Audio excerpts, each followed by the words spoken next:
Programımız kaldığımız yerden devam ediyor. Şu anki konuğumuz uzman diyetisyen Elif Melek Avcı Dursun. Elif Hanım hoş geldiniz. Merhaba hocam, günaydınlar, hoş bulduk. Nasılsınız? Sizleri gördük, çok daha iyi olduk. Sizler nasılsınız? Çok Bizler de teşekkür çok ederiz. iyiyiz. Hoş Sağ olun. geldiniz hocam. Hoş bulduk. Şimdi beslenme deyince tabii besin güvenliği diye de bir kavram var. Evet. Nedir besin güvenliği? Biraz bahseder misiniz? Besin güvenliği gerçekten besleyici özelliklerini kaybetmemiş olan gıdalara daha doğrudan ulaşımı sağlayabilmek ve besinin besleyici özelliklerinin sağlığa olan faydalarını en optimal şekilde alabilmek demektir. Yani besinin hijyen kurallarına uygun tüketilmesi, saklanması, pişirilmesi ve kişinin gıdaya ulaşımının kolay olması gibi faktörler besin güvenliğini etkilemektedir. Hocam yani çok fazla tabii ki şeyler duyuyoruz. Özellikle tüm hastalıklara da sebep olan şeylerden bir tanesi de beslenme. Şurada kiminle konuşsak öyle değil mi hocam? Beslenmeyi birinci faktör olarak gösteriyorlar.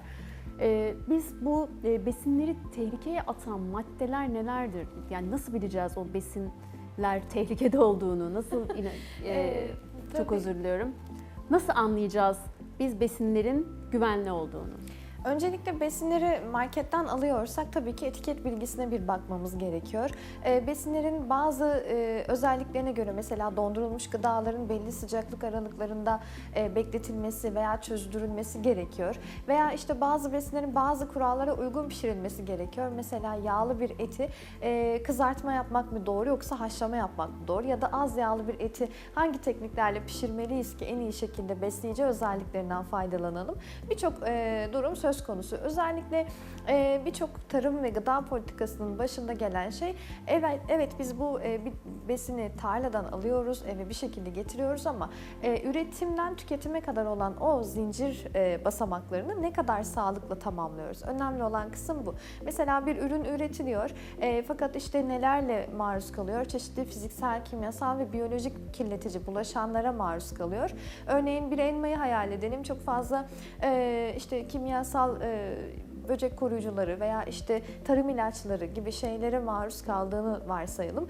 Bu henüz daha temizlenmeden veya henüz daha arındırılmadan soframıza geldiğinde çeşitli farklı hastalıklara neden olabilmekte. Ya da işte bu tarz meyve ve sebzeleri daha doğru yöntemlerle temizlediğimizde, arındırdığımızda veya soframıza hazırlarken mutfak araç gereçlerinin hijyeninden tutun da birçok şeyle önümüze gelene kadar o temizliği sağlamış oluyoruz. Yani özetleyecek olursak bir gıdayı topraktan ya da ilk ham madde halinden tüketime kadar olan zincir basamakları düşündüğümüzde bu basamaklardaki gıdanın tüketilmesi gereken sıcaklığı veya depolanma koşulları gibi durumlar önemli hale geliyor. Çünkü bir elmayı düşündüğümüz zaman yine bu elma bu sahnelerde bekliyor veya işte tezgahlarda uzun süre bekliyor veya bu elmayı işte kemiren bir canlı olduğunu varsayarsak bunların hepsi gıdanın güvenliği ve ulaşılabilirliğini etkileyen unsurlardır. Yani bir besine ulaştık, marketten aldık. Örneğin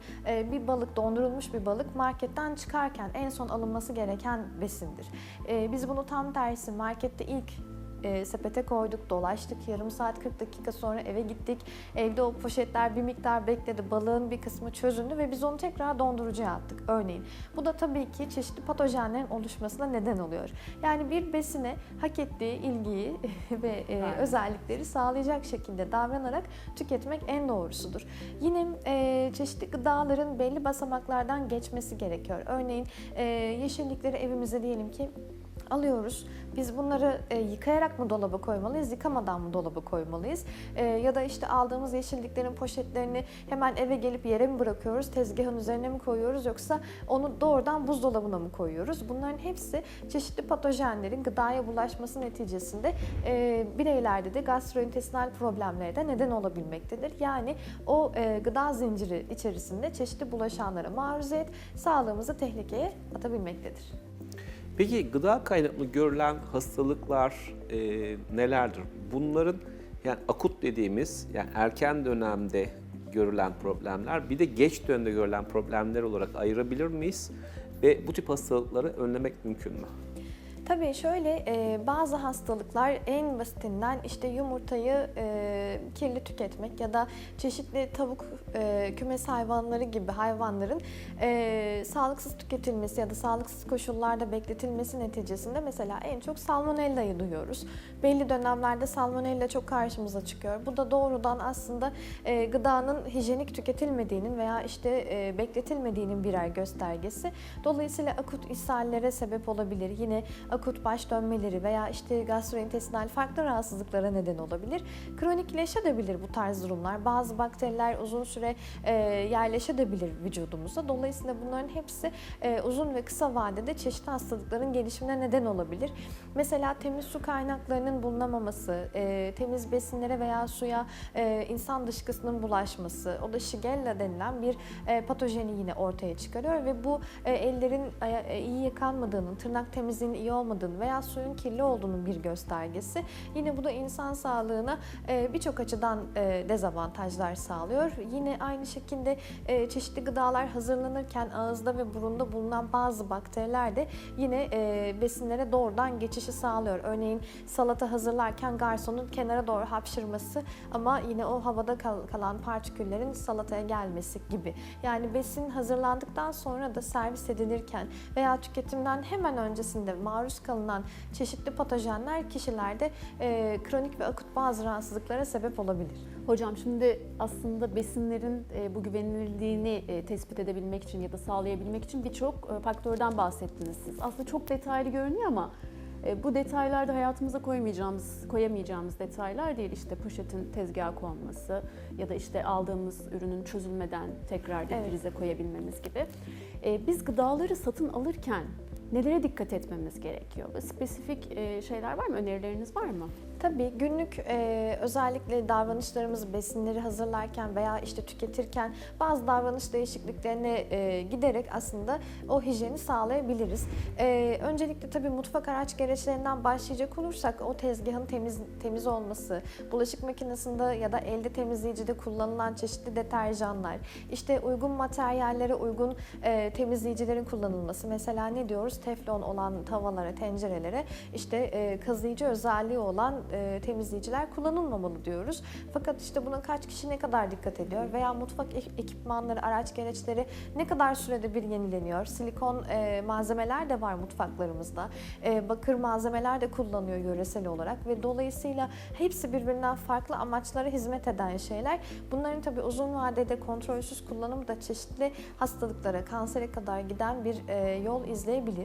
Gıdaları marketlerden veya dışarıdan alırken en çok tabii ki etiket bilgisi bizim için önemli. Bir gıdanın etiketinde günlük enerjiye olan katkısı, günlük almamız gereken protein, yağ ve karbonhidrat oranlarına olan etkisi, ne kadar enerji sağladığına yönelik çeşitli bilgiler var. Tabii bu etiketlerde bazı ürünler işte probiyotik takviyeli de olabiliyor, lif takviyeli de olabiliyor veya çeşitli vitaminlerden zenginleştirilmiş olabiliyor.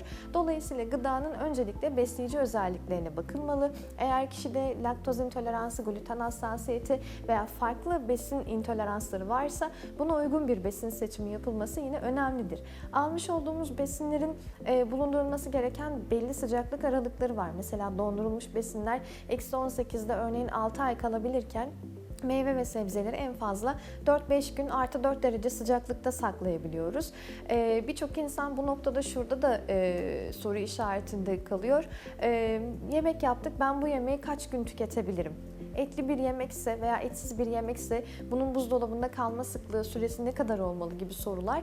Tabii ki bunlar da yine besinsel kaynaklı zehirlenmelere veya rahatsızlıklara yol açabilir. Özellikle etli bir yemek ertesi güne kadar tüketilmesi gerekiyor. Buzdolabında da en fazla 2 gün bekleyebiliyor. Etsiz yemekler için de bu süre yaklaşık 4 gün, 3 gün kadar diyebiliriz. Peki gıdalara özgü pişirme teknikleri var mıdır? Varsa bunlar nelerdir? Tabii ki hocam. Şöyle, her gıdanın aslında tek bir yöntemle pişirilmesi de besleyici özelliklerini azaltabilir. Mesela ülkemizde en çok yapılan hatalardan bir tanesi, makarnayı haşlıyoruz. O haşlamış olduğumuz makarna suyunu lavaboya döküyoruz. Oysa ki makarnanın içinde yine bulunan birçok vitamin ve minerali, besleyici bileşeni suya geçtikten sonra makarna besleyici özelliğini yitirmiş oluyor. Dolayısıyla o suyu döktükten sonra makarnanın birçok veriminden yararlanamamış oluyoruz. Veya işte balık yaparken daha çok bunu kızartma yöntemi kullanmak. İşte küçük balıkları kızartıyoruz, büyük balıkları ızgara yapıyoruz. Aslında küçük balıkları da buğulama yaparak veya buharda ya da kuru ısıda pişirmek yine besleyici özelliklerin artmasına yardımcı olur. Yine bunların haricinde sebzeleri hazırlarken sebze yemeklerini daha az suda pişirmek onun besleyici özelliğini artırır. Ya da işte koymuş olduğumuz su miktarını azaltmak ya da su tutucu işte pirinç, bulgur veya nohut gibi bileşenleri barındırması yine o yemeğin besleyici özelliğini artırabilir. Çok teşekkür ederiz. Gerçekten çok önemli ve güncel bilgiler söylediniz. Sağ olun. Teşekkür ederim. Bugünkü program konuğumuz uzman diyetisyen Elif Melek Avcı Dursun idi. Kendisine tekrar teşekkür ediyoruz. Programımız kaldığımız yerden tüm hızıyla devam ediyor.